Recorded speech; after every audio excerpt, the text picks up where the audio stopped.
तर नमस्कार मित्रांनो, हा क्वेश्चन पेपर आहे MPSC कंबाईनचा पूर्वपरीक्षेचा हा पेपर आहे 23ला झालेला 30 एप्रिल 23ला झालेला क्वेश्चन पेपर आहे। या ठिकाणी आपण मॅथ आणि रिझनिंगवाला जो पार्ट असतं रिझनिंगवाला पार्ट तो या ठिकाणी आपण एक्सप्लेन करत आहोत। तर बघा पहिला क्वेश्चन, वर्तुळाचे क्षेत्रफळ हे 1 सेंटीमीटर असेल आणि त्याच वर्तुळाचा परिघ 1 सेंटीमीटर असेल तर खालीलपैकी कोणती त्या वर्तुळाची त्रिज्या होईल असं क्वेश्चन या ठिकाणी विचारलं आहे। बघा क्षेत्रफळ आणि परिघ काय x आहे म्हणजेच काय दोन्ही सारखं आहे। बघा क्षेत्रफळ बरोबर काय आहे तुमचं परिघ आहे। ओके, परिघ आहे तर बघा क्षेत्रफळाचं सूत्र काय असतं पाय r स्क्वेअर असतं ना आणि परिघाचं सूत्र 2 पाय r आहे। ओके, बघा या ठिकाणी पाय पाय जर कॅन्सल केलं तर इकडे काय उरेल आर स्क्वेअर उरेल। ओके, आर स्क्वेअर म्हणजेच काय होते आर गुणिले आर। ओके, त्यानंतर बघा इकडे काय उरलं 2 आणि आर जो आहे हा आर मी या ठिकाणी आणतोय आर। ओके, तर बघा या ठिकाणी आर आर कॅन्सल होईल म्हणजेच काय राहिले तुमच्याकडे आर म्हणजेच काय 2 म्हणजे आपल्याला काय काढायची होती त्रिज्या काढायची होती ना म्हणजेच आर म्हणजेच काय येतं या ठिकाणी 2 येत आहे म्हणजेच तुमचं जे दुसरं ऑप्शन राहील ते या ठिकाणी काय असेल करेक्ट असेल। ओके, नेक्स्ट बघा एका दुकानदाराने 15 शर्ट 2340 रुपयांना विकल्या आणि विकल्यानंतर त्याला 60 रुपये तोटा झाला तर प्रत्येक शर्टची खरेदी किंमत या ठिकाणी विचारलेली आहे। बघा 2340 रुपयाला विकल्या आणि 60 रुपये तोटा झाला। जर 60 रुपये तोटा नसता झाला तर काय झालं असतं त्याला किती रुपयाला पडल्या असत्या बघा किती 2400 रुपयाला त्याला काय झाल्या असत्या त्या 15 शर्ट पडल्या असत्या। ओके, म्हणजे त्याची खरेदी किंमत किती राहील 15 शर्टची खरेदी किंमत राहील 2400। आता बघा एका शर्टची काढायची आहे तुम्हाला तर काय करायचं आहे 2400 भागिले 15 शर्ट। ओके, 15 1 15 त्यानंतर किती उरले 900 म्हणजेच 15 6 90 म्हणजेच किती होईल 160 रुपये।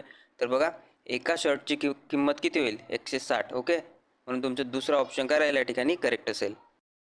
नेक्स्ट बघा सोडवायचं आहे तुम्हाला या ठिकाणी बघा काय दिसत आहे या ठिकाणी 1चा क्यूब असल्याचं दिसत आहे म्हणजे या ठिकाणी काय होईल बघा 1चा क्यूब या ठिकाणी पण पॉईंट किती नंतर राहील 3 डिजिट नंतर पॉईंट राहील। ओके, म्हणजेच 0.001। ओके, त्यानंतर बघा त्यानंतर 2चा क्यूब या ठिकाणी तुम्हाला काढायचा आहे पण पॉईंट किती नंतर राहील बघा 2 2 आणि 2 6 नंतर काय राहील पॉईंट राहील म्हणजेच 2चा क्यूब काय राहील 0.0000008 राहील। ओके, त्यानंतर काय करायचं आहे तुम्हाला बघा या 2चा क्यूब काढायचा आहे पण पॉईंट किती नंतर राहील 3 नंतर पॉईंट राहील। ओके, म्हणून बघा 0.008। ओके, प्लस त्यानंतर 0.04चा तुम्हाला क्यूब काढायचा आहे किती येईल बघा 0.64 येईल ना 64 पण किती डिजिट नंतर पॉईंट राहील 6 डिजिट नंतर पॉईंट राहील। ओके, बघा 1 2 3 4 आणि हा 6 4। ओके, 4चा क्यूब किती येतं 64 येतं। ओके, बघा आता तुम्हाला हे सॉल्व करायचं आहे यांची बेरीज बघा यांची बेरीज किती येईल तर बेरीज बघा किती येईल 0.001 त्यानंतर 008 येईल। ओके, बघा या ठिकाणी काय होतं 2 0 नंतर 1 आहे ना तर 2 0 नंतर 1। ओके, त्यानंतर जसंच्या तसं। ओके, बघा एवढी आली वरच्या अंशाची बेरीज आली त्यानंतर छेदाची बेरीज करा छेदाची बेरीज किती येत आहे बघा 0.00864 येईल ना। ओके, तर बघा मी याला जर काटलं 1000 म्हणजे 1008ने कितीला काटलं 8064ला तर काय येईल तुमचा आन्सर बघा 1/8 येईल। ओके, आणि 1/8 म्हणजेच काय होतं 0.125 होतं। ओके, म्हणून तुमचं दुसरं ऑप्शन या ठिकाणी काय असेल करेक्ट असेल। नेक्स्ट बघा काय म्हणत आहे 3 व्यक्तीच्या आजच्या वयाची बेरीज दिलेली आहे या ठिकाणी 72। ओके, त्यानंतर 7 वर्षापूर्वी त्यांच्या वयाचे गुणोत्तर किती होते 4ला 6ला 7 असे होते। ओके, तर त्यांचे आजचे वय दिलेले आहे। ओके, आजचे वय विचारलेलं आहे तर बघा या ठिकाणी ऑप्शनमध्ये बघा ऑप्शनमध्ये काय दिलेलं आहे त्यांचं आजचं वय दिलेलं आहे। ओके, आणि 7 वर्षापूर्वी काय होतं त्यांचं गुणोत्तर 4ला 6ला 7 होतं। ओके, तर बघा या ऑप्शनमधून आपण 7 वर्ष मायनस केलं तर काय होईल या ज्या गुणोत्तराने काय होईल त्या वयाला भाग जाईल ना म्हणजेच बघा आता बघा 20 आहे या ठिकाणी 20 मायनस जर आपण 7 केलं 7 वर्षापूर्वी जर गेलं तर किती होईल 13 होईल आणि या 13ला किती 4 भाग जाईल का 4 भाग या ठिकाणी जाणार नाही त्यामुळे हा ऑप्शन या ठिकाणी येणार नाही। त्यानंतर बघा 22 आहे 22 22 मायनस जर 7 केला आपण, ओके, तर काय उरलं 15 उरलं. या 15ला 4ने भाग जाईल का? नाही जाणार. ओके, त्यामुळे हा पण ऑप्शन या ठिकाणी येणार नाही. त्यानंतर बघा 17 आहे. या 17मधून जर आपण 7 मायनस केलं तर काय उरेल तुमचं 10 उरेल आणि 10ला पण या 4नं भाग जाणार नाही. ओके, त्यामुळे हा पण ऑप्शन येणार नाही. तर बघा 19 आहे या ठिकाणी. या 19मधून आपण -7 केलं तर काय उरेल तुमचं, काय उरेल 12 उरेल आणि 12ला या 4ने भाग जात आहे, म्हणजे तुमचं कोणतं ऑप्शन राहील, हे राहील. ओके, तिसरं ऑप्शन या ठिकाणी काय असेल, करेक्ट असेल. बघा पुन्हा आता बघा या ठिकाणी काय होतं आहे, या ठिकाणी बघा 25 आहे. ओके, या 25ला 7 वर्षापूर्वी कितीने भाग जाईल, 6ने भाग जाईल. ओके, तर बघा 25 मायनस 7 जर केलं तर किती उरलं तुमच्याकडे, 18 उरले. 18ला 6ने भाग जात आहे का, जात आहे. ओके, त्यानंतर बघा 28, या 28ला 7 वर्षापूर्वी या 7ने भाग जायला पाहिजे, म्हणजे किती होईल, 7 वर्षापूर्वी 21 होईल. 21ला 7ने भाग जात आहे का, जात आहे. ओके, अशा प्रकारे तुम्हाला लवकर हे गणित सॉल्व करायचं आहे. ओके, नेक्स्ट बघा काय म्हणत आहे, एका 16,000 रुपये किमतीच्या यंत्राची किंमत दरवर्षी 5% कमी होते, तर 2 वर्षानंतर त्याची किंमत किती असेल असं विचारलेलं आहे. ओके, बघा आधी त्या यंत्राची किंमत किती होती, 16,000 होती. ओके, 16,000 होती. त्यानंतर 5% कमी होत आहे. ओके, 16,000चे आपण 5% जर काढलं, बघा एवढी जी रक्कम आहे 1600 ही 10% आहे, तर 5% किती होईल, 800 होईल. ओके, पहिल्या वर्षी किती कमी होईल, 800 कमी होईल. म्हणजेच किती राहिले या ठिकाणी 0 0 2 आणि या ठिकाणी 1 परत केलं म्हणजेच किती राहील 15,200 ही पहिल्या वर्षानंतर राहील. ओके, त्यानंतर पहिल्या वर्षानंतर एवढी होईल ही रक्कम. त्यानंतर दुसऱ्या वर्षी किती होईल, या 15,200वर काय 5% लागेल ना, तर 15,200 जर 5% काढले तुम्ही तर काय होईल, बघा या ठिकाणी जी 1520 म्हणजेच 1,520 ही 10% आहे, तर 5% म्हणजे किती राहील, बघा 1,500 म्हणजेच किती होईल, अर्धी 750, 750 आणि ही किती 10. ओके, 20चे आपण हाफ करू ना. ओके, म्हणजेच किती राहिले इथे 760 रुपये काय होईल तुमची दुसऱ्या वर्षी कमी होईल. ओके, हे 800 रुपये पहिल्या वर्षी कमी झाली, त्यानंतर दुसऱ्या वर्षी किती कमी होत आहे 760 रुपये. ओके, तर बघा या ठिकाणी 0 त्यानंतर किती राहिले या ठिकाणी 4. ओके, त्यानंतर बघा आपण 1 परत करू, 8 म्हणजेच 52मधून किती गेले 8 गेले, किती उरले 44. ओके, म्हणजेच काय होत आहे तुमचं या ठिकाणी बघा किती 14,400 रुपये 440 रुपये त्या यंत्राची किंमत किती वर्षानंतर होईल, 2 वर्षानंतर होईल. ओके, म्हणून कोणता येईल तुमचा 14,440 रुपये. तिसरा ऑप्शन या ठिकाणी काय असेल, बरोबर असेल. नेक्स्ट बघा काय म्हणत आहे, आगगाडीचे प्रवास भाडे 20%ने वाढवले म्हणत आहे आणि पुन्हा सलग 2 महिन्यात 10% व 25%ने काय झाले ते वाढवलं, तर सुरुवातीच्या प्रवास भाड्यात एकूण किती टक्क्याने वाढ झाली असं या ठिकाणी विचारलेलं आहे. बघा पहिले काय होतं 100 होतं, त्यानंतर 20% काय झालं वाढवलं, म्हणजेच किती झालं ते 120% झाली आणि 120% झाल्यानंतर काय 10% पुन्हा वाढवलं. ओके, 10% पुन्हा वाढवलं, तर बघा या 120च्या 10% म्हणजेच किती होईल 12 होईल. ओके, म्हणजेच काय राहिलं या ठिकाणी बघा 120मध्ये जर 12 मिळवलं आपण किती होत आहे 132 होत आहे ना, हे 132 कधी 10% वाढवल्यानंतर. ओके, ही आहे 20% वाढवल्यानंतर. आता बघा आता पुन्हा किती 25% आपल्याला या ठिकाणी वाढवायचं आहे. ओके, तर बघा 132 चे 25%. ओके, 25% किती होईल बघा 132 गुणिले 1/4 म्हणजेच काय होतं 25% होतं ना, तर बघा 4 3 12 आणि 4 3 12 म्हणजेच काय होईल या ठिकाणी 33 काय होईल 25% 33 ॲड होईल पुन्हा, म्हणजेच काय राहील तुमचं या ठिकाणी बघा 25% वाढ झाल्यानंतर 33 ॲड होतील ना 25% म्हणजेच, तर बघा 5 6 आणि 1. ओके, बघा 100मध्ये 20% वाढून 120 झालं, त्यानंतर 120मध्ये 10% वाढून किती झालं 132 झालं आणि 132मध्ये 25% वाढून किती झालं 165 झालं. म्हणजेच किती होत आहे 100वरून 165 होत आहे ना, म्हणजेच किती वाढ होत आहे तुमची 65ची वाढ होत आहे. ओके, 65ची वाढ होत आहे, म्हणजेच तुमचं पहिलं ऑप्शन काय असेल या ठिकाणी बरोबर असेल. नेक्स्ट बघा हे तुम्हाला या ठिकाणी सॉल्व करायचं आहे. बघा -2 - 3 किती होतील -5 होईल ना, त्यानंतर गुणाकार. ओके, त्यानंतर बघा या ठिकाणी किती 5 आणि 3 किती होईल 8 होईल. ओके, त्यानंतर बघा 8 होईल. Okay, 1 minute. हां, आता बघा भागाकार, भागाकारात किती आहे या ठिकाणी -2 आणि -3 काय होईल या ठिकाणी -5 होतील. ओके, त्यानंतर बघा त्यानंतर खाली बघा या ठिकाणी -6 आणि -4 काय होईल तुमचं -10 होईल. ओके, आणि भागाकारात काय आहे या ठिकाणी बघा किती आहे -7 आणि -5 म्हणजेच काय आहे 12 आहे -12. आता बघा -5 गुणिले 8 म्हणजेच किती होईल -40 होईल. 8 पंजे 40. ओके. आता काय राहिलं तुमच्याकडे आता काय राहिलं -40 राहिलं भागिले किती राहिलं -5 राहिलं. ओके. मायनस मायनस कटलं म्हणजेच या ठिकाणी वर किती राहील 5 8 40 म्हणजेच वर अंशामध्ये 8 राहील आणि भागाकारात काय राहील -10 भागिले -12 राहील. ओके. म्हणजे या ठिकाणी पण मायनस मायनस जर कटलं तर काय राहील या ठिकाणी 5 बाय किती राहील 5/6 राहील. ओके. म्हणजेच काय होईल 6ला मी वर नेतो आहे म्हणजेच या ठिकाणी 5 राहील आणि 6 वर जाईल म्हणजेच काय होईल या ठिकाणी 8 6 48. ओके. 48/5 होईल. ओके. आता बघा 5 9 45 याला मी काटतोय. ओके. 5 9 45 आणि काय उरत आहे तुमचं 3 त्यानंतर 0 उरेल. ओके. म्हणजेच 5 6 काय होईल 30 होईल. म्हणजेच या ठिकाणी 9.6 तुमचं काय राहील करेक्ट आन्सर राहील. ओके. ऑप्शन नंबर 4 तुमचं करेक्ट असेल. काय म्हणत आहे एका वर्तुळाचे क्षेत्रफळ हे 3 सेंटीमीटर 4 सेंटीमीटर व 14 सेंटीमीटर त्रिज्या असणाऱ्या 3 वर्तुळाच्या क्षेत्रफळाच्या बेरजे इतके असेल म्हणते. तर त्या वर्तुळाची काय काढायची आपल्याला त्रिज्या काढायची आहे.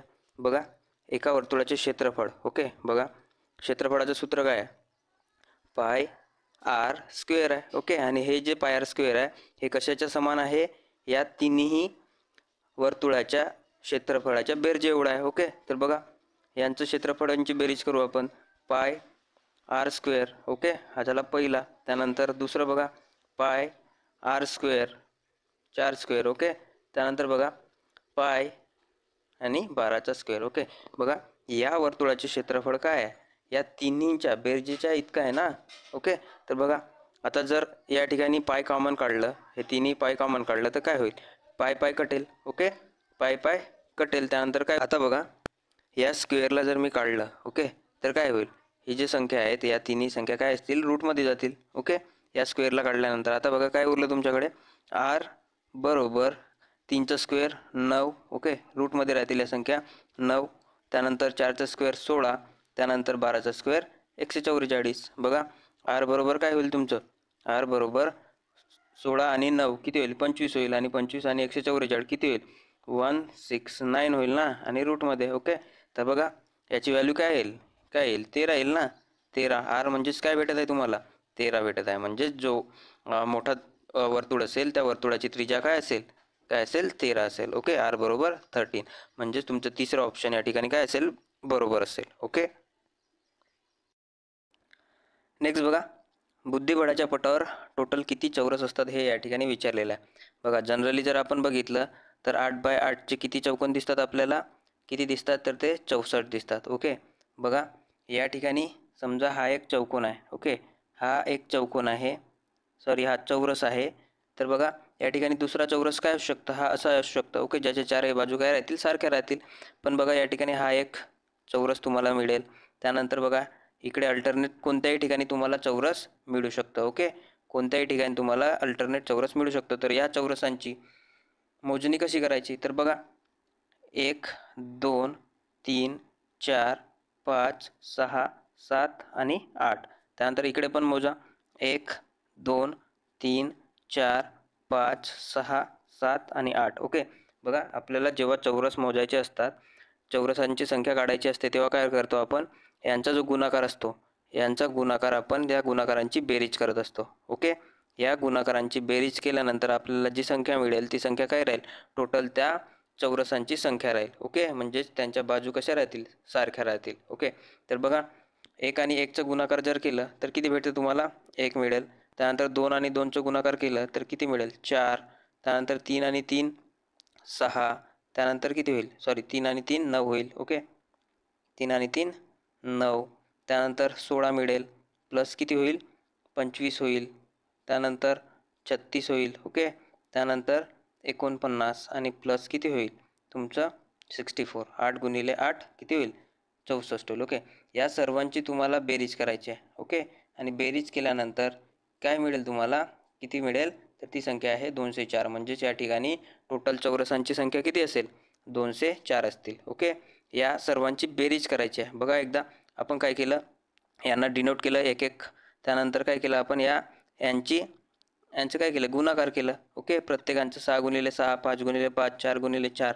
त्यानंतर ते गुणाकार करून आपल्याला ज्या संख्या मिळाल्या आहेत त्या सर्वांची काय करायची आहे, बेरीज करायची आहे. आणि बेरीज म्हणजेच काय असतील, तुमचे टोटल चौरस असतील. ओके, म्हणजेच किती येत आहे बेरीज, तुमची बेरीज येत आहे 204. आणि 204 काय असतील या ठिकाणी, चौरस असतील. ओके,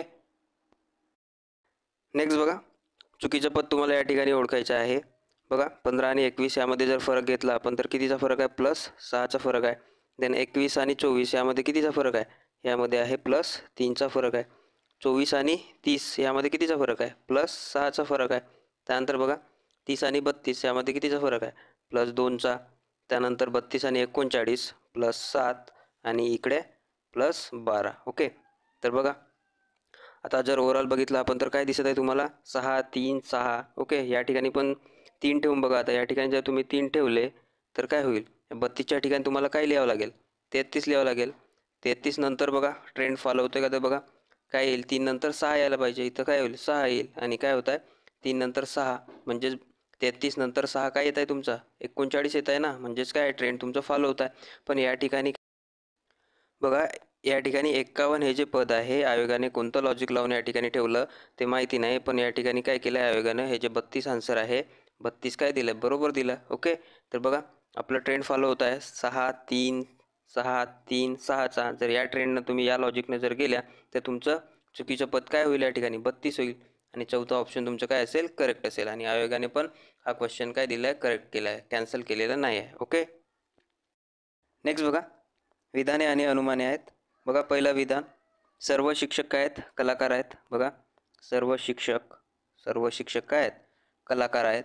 त्यानंतर बघा, काही कलाकार आनंदी राहतात, काही कलाकार आनंदी राहतात. ओके, आनंदी. त्यानंतर बघा अनुमान वाचा. आता बघा सर्व शिक्षक आनंदी राहतात म्हणत आहे. बघा सर्व शिक्षकाचा पाठ वेगळाच राहिला. ओके, आणि हा आनंदीवाला पाठ, म्हणून काय होईल, सर्व शिक्षक आनंदी राहील का, नाही. ओके, पहिलं जे विधान आहे ते काय असेल, चूक असेल. त्यानंतर बघा, जे आनंदी राहतात ते सर्व कलाकार असतात म्हणत आहे. बघा आनंदी राहणारे, जे आनंदी राहतात एवढा पाठ जो आहे ते काय आनंदी राहतात, ते सर्वच्या सर्व काय असतील, कलाकार असतील का, नाही. कारण हा जो पाठ आहे शिक्षकाला गेलेला आहे ना, जो कलाकारचा पार्ट आहे तो शिक्षकाला गेलेला आहे. त्यामुळे काय होईल, हा जो दुसरं अनुमान राहील हा पण काय असेल, चुकीचा ठरेल. ओके, त्यामुळे काय असेल, दोन्ही चूक ठरत आहेत. ओके, बघा क आणि ड दोन्ही असत्य. हा जो तिसरा ऑप्शन राहील या ठिकाणी तो तुमचा करेक्ट असेल. नेक्स्ट बघा, अंकिताच्या आईचे वय तिच्या वयाच्या 2.5 पट आहे आणि तिच्या भावाचे 4 पट आहे. त्यांचे एकूण वय 66 वर्ष असल्यास अंकिताच्या भावाचे 2 वर्षानंतरचे वय किती असेल, असा प्रश्न या ठिकाणी विचारलेला आहे. बघा ही आहे आई, त्यानंतर ही आहे अंकिता. ओके, अंकिता. आणि त्यानंतर हा आहे भाऊ. ओके, बघा अंकिता ही किती आहे, अंकिताच्या आईचे वय तिच्या वयाच्या 2.5 पट आहे. म्हणजे अंकिता जर 2 असेल तर आई किती होईल, 5 होईल, म्हणजेच 2.5 पट येईल ना. बघा 2 दुणे 4 होतं आणि 1 5 म्हणजेच 2.5 पट. ओके, तर बघा ही झाली आई 5 आणि अंकिता 2. आता बघा भाऊ काय म्हणताय, अंकिताच्या आईचे जे वय आहे ते भावाच्या 4 पट आहे. ओके, आता बघा भावाच्या 4 पट असण्यासाठी मला काय गरज पडत आहे, या रेशोला वाढवायची गरज पडत आहे. ओके, जर मी याला इंटू 4 जर केलं आणि 20 बनवलं, ओके, इंटू 4 करून 20 बनवलं, तर याला पण इंटू 4 करावं लागेल, म्हणजेच काय येईल, 8 येईल. ओके, हा झाला रेशो समान. बघा हा रेशो सारखाच आहे, फक्त काय केलं आहे, त्याच्या डिजिटमध्ये मी वाढ केलेली आहे. आता बघा, आता हा जो आहे आईचे वय 4 पट आहे म्हणताय. बघा आईचे जे वय आहे हे 20, ते 4 पट आहे कुणाच्या, भावाच्या, म्हणजेच काय होईल, भाऊ 5 होईल ना. ओके, आत्ता बघा, आता हा तुम्हाला भेटला आहे तिघांचाही रेशो. ओके, आता बघा 5 4 20 म्हणजेच किती होईल, 4 पट होईल ना. बघा आता तुम्हाला हे तिघांचे रेशो मिळालेले आहेत. आता बघा काय विचारलं आहे, त्यांचे एकूण वय किती आहे, 66 वर्ष आहे. तर त्याच्या भावाचे 2 वर्षानंतरचे. आता बघा सध्याचे वय किती आहे, बघा यांची पूर्ण जर ॲडिशन केलं आपण तर किती येईल, 33 येईल. आणि भाऊ कोणता आहे, हा त्यांचा भाऊ आहे, 5 आहे. ओके, तर टोटल वय किती आहे, 66 वर्ष इंटू 66 वर्ष, म्हणजेच बघा 33 2 66 आणि 5 2 10, म्हणजे सध्याचे वय किती येईल, 10 येईल. सध्याचे वय 10 प्लस काय करायचे आहे तुम्हाला, 2 वर्षानंतरचे विचारले आहे ना, तर काय 2 वर्षानंतर किती होईल, 12 होईल. म्हणजेच तुमचं जे तिसरं ऑप्शन राहील ते या ठिकाणी काय असेल, करेक्ट असेल. ओके, नेक्स्ट बघा, पझल तुम्हाला या ठिकाणी सॉल्व करायचं आहे. बघा काय म्हणत आहे, ABCDEFG एका भिंतीवर बसले आहेत आणि त्या सर्वांचे तोंड पूर्वेकडे आहेत. ओके, बघा ही एक भिंत आहे आणि या भिंतीवर ते सर्वजण बसले आहेत आणि तोंड कशाकडे आहे, पूर्वेकडे आहे त्यांचे, म्हणजे या दिशेने ते काय झालेले आहे, बसले आहेत. ओके, तर बघा काय म्हणत आहे प्रश्न, बघा जीच्या उजवीकडे कोण बसला आहे म्हणत आहे. ओके, जीच्या उजवीकडे कोण बसलं राहील, एक तर ए राहील, एक तर सी राहील, एक तर डी राहील किंवा एफ राहील. ओके, तर बघा जर जीला मी या ठिकाणी ठेवलं, तर जी हा पूर्वेकडे बघत आहे, तर याच्या उजवी बाजू म्हणजे ही वाली राहील. ओके, या ठिकाणची उजवी बाजू राहील. उजवीकडे कोण बसलेले आहेत, ए राहील, सी राहील, डी राहील किंवा एफ राहील. ओके, तर बघा जीच्या उजवीकडे ए आहे. ओके, तसंच मी या ठिकाणी जीच्या उजवीकडे सी आहे. ओके, तसंच जीच्या उजवीकडे डी आहे, हे बनवत आहो मी. त्यानंतर जीच्या उजवीकडे कोण आहे, एफ आहे. ओके, आता बघा आता काय, एक तर ए सी डी किंवा एफवाले सेंटेन्स रीड करा किंवा जीवाले सेंटेन्स रीड करा. बघा मी जीवाला सेंटेन्स रीड करत आहे. बघा काय म्हणताय, जी हा ई आणि एफच्या मधात आहे. बघा ई आणि एफच्या मधात आहे म्हणताय जी. ओके, तर बघा या ठिकाणी ए आलेला आहे, आपल्याला काय पाहिजे, ई किंवा एफ पाहिजे ना, त्यामुळे हा ऑप्शन या ठिकाणी चुकला. त्यानंतर बघा या ठिकाणी पण ई आणि एफ पाहिजे, जीच्या दोन्ही बाजूला काय पाहिजे, इकडे ई, इकडे एफ किंवा इकडे ई किंवा इकडे एफ पाहिजे. ओके, तर बघा या ठिकाणी सी आहे, त्यामुळे हा पण या ठिकाणी ऑप्शन कटला. त्यानंतर बघा या जीच्या दोन्ही बाजूला ई किंवा एफ पाहिजे. ओके, कारण जी हा काय आहे, ई किंवा एफच्या मधात आहे, त्यामुळे या ठिकाणी हा डी आहे, हा पण ऑप्शन कटला. त्यानंतर बघा या ठिकाणी जर आपण ई घेतलं तर काय होईल, ई आणि एफच्या मधात कोण राहील, जी राहील ना, म्हणजेच काय होत आहे, तुमचं हे सेंटेन्स जे आहे ते सॅटिस्फाय होत आहे. म्हणजेच तुमचं कोणतं ऑप्शन करेक्ट असेल, कोणतं ऑप्शन, तर तुमचं चौथं ऑप्शन या ठिकाणी करेक्ट असेल. तुम्हाला सर्व सॉल्व करायची गरज या ठिकाणी पडणार नाही. ओके, नेक्स्ट बघा कॅलेंडरवरील हा प्रश्न आहे. बघा काय म्हणत आहे, जर 2016 या वर्षी आंतरराष्ट्रीय योगा दिन मंगळवारी असेल तर त्याच वर्षी राष्ट्रीय विज्ञान दिन कोणत्या वारी असेल. ओके, तर बघा राष्ट्रीय विज्ञान दिन कोणत्या दिवशी येतं, बघा 28 फेब्रुवारीला. ओके, 28 फेब्रुवारीला. आणि काय म्हणत आहे, योगा दिन कोणत्या दिवशी म्हणजे कोणत्या तारखेला येतं, तर हा आहे 21 जून. ओके, 21 जूनला. बघा जर योगा दिवस मंगळवारी असेल, ओके, योगा दिवस काय असेल, मंगळवारी असेल, हा काय योगा दिवस मंगळवारला आहे. ओके, मंगळवार. तर काय म्हणत आहे, राष्ट्रीय विज्ञान दिन, आपल्याला हा जो राष्ट्रीय विज्ञान दिन आहे हा कोणत्या दिवशी येईल असं या ठिकाणी विचारलेलं आहे. बघा तर हा झाला फेब्रुवारी महिना. त्यानंतर मार्च येईल, त्यानंतर येईल एप्रिल. ओके, त्यानंतर मे येईल. ओके, मे, आणि त्यानंतर जून. ओके, तर बघा 2016 हा लीप इयर असल्यामुळे हा जो फेब्रुवारी महिना आहे तो किती दिवसाचा राहील, 29 दिवसाचा राहील ना. त्यामुळे बघा 28 फेब्रुवारी तर आहेच, पण 29 ही तारीख आहे, म्हणजे एक तारीख या ठिकाणी वाचलेली आहे. ओके, त्यानंतर बघा मार्च हा महिना किती दिवसांचा असतो, तर मार्च हा महिना 31 दिवसांचा असतो. ओके, 31. त्यानंतर एप्रिल हा महिना किती दिवसांचा असेल, 30 दिवसांचा. त्यानंतर मे हा महिना 31 दिवसांचा. ओके, आणि जूनमध्ये किती दिवस, 21 दिवसाचा या ठिकाणी काय येत आहे, फरक येत आहे. ओके, तर बघा एवढ्या दिवसानंतर, ओके, काय येत आहे, मंगळवार येत आहे. ओके, तर काय आहे बघा, याला आपल्याला काय करावं लागेल, पूर्ण जे महिन्याचे दिवस आहेत त्यांना आपल्याला काय करावं लागेल, ॲड करावं लागेल. ओके, बघा 1 2 3 4. ओके, 4 झाले. त्यानंतर बघा 3 आणि 3 6 आणि 3 9 आणि 2 किती होत आहे, 11 होत आहे. म्हणजे टोटल तुमचे दिवस किती मिळत आहेत तुम्हाला, 114. ओके, आता बघा 114ला मी 7ने भागत आहे. ओके, 7ने का, कारण हा मंगळवार प्रत्येक 7व्या दिवशी काय येतं, मंगळवार येईल. ओके, त्यामुळे मी 7ने या ठिकाणी भागत आहे. बघा किती तुमचं उरत आहे, 7 1 7. ओके, त्यानंतर किती उरले, 4 उरलं तुमच्याकडे. ओके, 4 उरलं, म्हणजे 7 6 42, म्हणजेच 42 आले या ठिकाणी. आणि उरलं किती तुमचं, 2 उरलं ना. ओके, बघा 16 पूर्ण येत आहेत आणि तुमचं या ठिकाणी काय उरत आहेत, 2 उरत आहेत. आता बघा 2 या ठिकाणी उरलेला आहे, तर 2 दिवस काय करावं लागेल, तुम्हाला मागे जावं लागेल. ओके, 2 दिवस मागे गेल्यानंतर तुम्हाला काय भेटेल, या 28 फेब्रुवारीचा तुम्हाला दिवस भेटेल. ओके, तर बघा मंगळवार आहे या ठिकाणी, तर मंगळवारच्या अगोदर काय येईल, सोमवार येईल. आणि सोमवारच्या अगोदर काय येईल, रविवार येईल. ओके, म्हणून तुमचं रविवार हे जे राहील हे तुमचं करेक्ट आन्सर राहील. बघा तिसरा ऑप्शन तुमचं या ठिकाणी काय असेल, करेक्ट असेल. ओके. नेक्स्ट बघा काय म्हणत आहे, जर ही मालिका अशी सुरू ठेवली तर खालीलपैकी कोणती संख्या ही मालिकेची राहणार नाही असं या ठिकाणी विचारलं आहे. बघा या ठिकाणी 4, 5, 8, 13, 14, 17 आणि 22. ओके. बघा ह्याच्यात काही रिलेशन दिसते तुम्हाला. याच्यात कितीचा फरक आहे, 1चा फरक. त्यानंतर कितीचा फरक आहे, कितीचा आहे, 3चा फरक. आणि त्यानंतर कितीचा फरक आहे, 5चा फरक. ओके. पुन्हा बघा कितीचा फरक आहे, 1चा फरक. त्यानंतर 3चा फरक आणि त्यानंतर 5चा फरक. बघा 1 3 5 1 3 5 असा हा फरक निघत आहे. ओके. तर बघा 22 नंतर, ओके 22 नंतर इकडे बघा 22 नंतर 1चा फरक म्हणजेच किती येईल, 23 येईल. ओके 23. त्यानंतर कितीचा फरक पाहिजे, 3चा फरक. किती येईल, 23 आणि 3 26 होईल. ओके. इथं 3चा फरक. ओके. त्यानंतर बघा 26 नंतर 5चा फरक आहे या ठिकाणी. ओके 5ची सिरीज आहे ना, 1 3 5ची सिरीज आहे. तर 26 नंतर 5 जर केलं तर काय येईल, 31 येईल. Okay plus 5. त्यानंतर काय येईल, 1 ॲड करावं लागेल अजून 1 म्हणजेच काय होईल, 32 होईल. ओके 32. Okay plus 1. त्यानंतर प्लस 3 म्हणजेच किती होईल, 35 होईल. ओके. त्यानंतर बघा त्यानंतर प्लस 5 म्हणजेच 40 होईल. बघा आता आपल्याला सिरीज मिळालेली आहे 1 5 8 13 14 17 22. नंतर 23 येत आहे, 26 येत आहे, 31 येत आहे, 32 येत आहे आणि 35 आणि 40 येत आहे. तर बघा काय म्हणताय, खालीलपैकी कोणती संख्या ही मालिकेची राहणार नाही म्हणताय. बघा या ठिकाणी 31 आहे, 31 आलेला आहे का, आलेला आहे म्हणजे 31 राहील. त्यानंतर 32 बघा 32 पण आलेला आहे, ही पण राहील. ओके. त्यानंतर 33 बघा 33 आहे का, 33 तर नाही आहे. ओके. 35 बघा 35 तर आहे. म्हणजेच काय की कोणती संख्या या मालिकेची राहणार नाही, तर ती आहे 33 ही संख्या या मालिकेची राहणार नाही. ओके.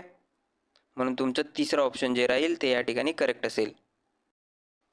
नेक्स्ट बघा दिशेसंबंधी हा प्रश्न आहे. बघा सान्वी पूर्वेकडे काही अंतर चालत जाते. ओके. तर बघा ही सान्वी आहे, सान्वी पूर्वेकडे काही अंतर चालली आहे. ओके. त्यानंतर बघा आणि ती काय करते, तिच्या डाव्या बाजूला 90 अंशाने वळते म्हणताय. ओके. बघा ती तिच्या डाव्या बाजूला 90 अंशाने वळली आहे. ओके. बघा आता काय होत आहे, ती 50 मीटर चालते. ओके. ती 50 मीटर या ठिकाणी इथपासून चाललेली आहे. ओके. हा जो डिस्टन्स आहे हा 50 मीटरचा आहे. ओके. बघा इथं. आणि त्यानंतर काय होत आहे, ती काय होत आहे, ती तिच्या उजव्या बाजूला 135 अंशाने वळते. ओके. बघा या दिशेकडे ती बघत आहे, उत्तर दिशेकडे. आणि ती कितीने वळत आहे, 135ने वळत आहे. ओके. हा झाला 90 झाला. आणि पुन्हा आपल्याला किती लागत आहे, 45 लागत आहे. म्हणजे ती या दिशेला बघेल. ओके. या दिशेकडे ती आता वळली आहे. ओके.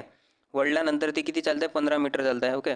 वळल्यानंतर ही 15 मीटर इथं चालली आहे. ओके 15 मीटर चालली आहे. त्यानंतर चालत गेल्यानंतर आता तिच्या डाव्या बाजूला कोणती दिशा निर्देश करेल. बघा तिचं तोंड कोणीकडे आहे, या बाजूला आहे. ओके. या बाजूला तिचं तोंड आहे. तर तिची जी डावी बाजू राहील, कोणती डावी बाजू राहील, ही वाली बाजू कोणती असेल असं या ठिकाणी काय विचारलेलं आहे. तर बघा ही जर काय आग्नेय असेल. ओके. ही जर आग्नेय असेल तर ही कोणती असेल, ईशान्य असेल ना, ईशान्य असेल. ओके.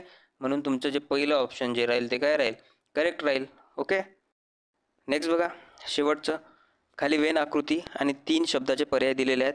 कोणता पर्याय वेन आकृती अचूकपणे दर्शवतो असं या ठिकाणी विचारलेलं आहे. बघा ही जी वेन आकृती या ठिकाणी दिलेली आहे ती या 4 पर्यायापैकी कशाशी मिळते असं या ठिकाणी विचारलेलं आहे. बघा आता काय म्हणतात या ठिकाणी, इतिहास, भूगोल, नागरिकशास्त्र. बघा इतिहास हा इतिहास आहे, हा भूगोल आहे आणि हा काय नागरिकशास्त्र आहे. ह्याच्याशी मिळते का, नाही मिळत. ओके. देन बघा भारत, आशिया आणि युरोप. बघा हा आशिया आहे आणि या आशियामध्ये काय आहे, या ठिकाणी भारत आहे. ओके. हा भारत आहे. हा जर आशिया झाला तर हा भारत झाला आणि जो युरोप आहे हा युरोप असं वेगळा राहील. ओके. म्हणून ही पण डायग्राम याशी जुळत नाही. ओके. देन बघा कप, बशी आणि चहा आहे. बघा हा समजा चहा जर पकडला आपण, चहा, तर तो एक तर कपात पण राहू शकतं. ओके. कपात पण राहू शकतं किंवा तो बशीत पण राहू शकतं. ओके. बशी. त्यामुळे ही पण डायग्राम या ठिकाणी जुळत नाही. आता बघा या ठिकाणी काय आहे, या ठिकाणी फुले, सुवासिक आणि पांढरा आहे. तर बघा ही जे फुले आहेत या फुलांपैकी काही फुले काय असतात, सुवासिक असतात. ओके. सुवासिक असतात काही फुले आणि काही फुले काय असतील, पांढरे असतील. म्हणजेच काय होत आहे की जो तिसरा ऑप्शन आहे तो आपल्या या वेन आकृतीशी काय आहे, मिळत आहे, जुळत आहे. म्हणून तिसरा ऑप्शन काय असेल, करेक्ट असेल. ओके. तर मित्रांनो तुम्हाला जर हे आपलं एक्सप्लेनेशन जर आवडलं असेल तर नक्कीच तुम्ही काय करा, सबस्क्राईब करा आणि लाईक करून आपल्या चॅनलला सपोर्ट करा. ओके. धन्यवाद.